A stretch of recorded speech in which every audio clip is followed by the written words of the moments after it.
লোকালয়ে royal Bengal tiger দেখে হতবাক জনসাধারণ। জমিতে হাঁটছে রয়্যাল বেঙ্গল টাইগার। ঘটনাটি অসমের নাগাঁও জেলায়। যে দৃশ্য আপনাদের সামনে তুলে ধরবো তা একেবারে গায়ে কাঁটা ধরিয়ে দেবে। এ দৃশ্য সচরাচর দেখা যায় না।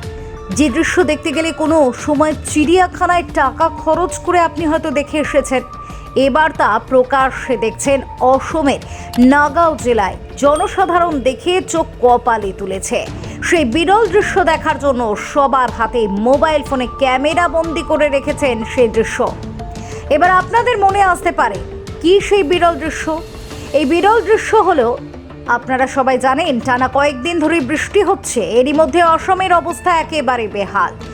এদিক সেদিক যেদিকে তাকাবে সেদিক দিয়ে জল আর জল। অসমের টানা বৃষ্টির কারণে বন্যায় তলিয়ে গিয়েছে বহু বাড়ি ঘর থেকে শুরু করে পশু পাখি। বন্যার কারণে লোকালয়ে আশ্রয় নিয়েছে এবার বাঘ। বাঘের গর্জন এবং দৌড়দৌড়ি দেখে হতবাক অসমের নাগাঁও জেলার জনগণ। আতঙ্কে দিন রাত কাটছে তাদের।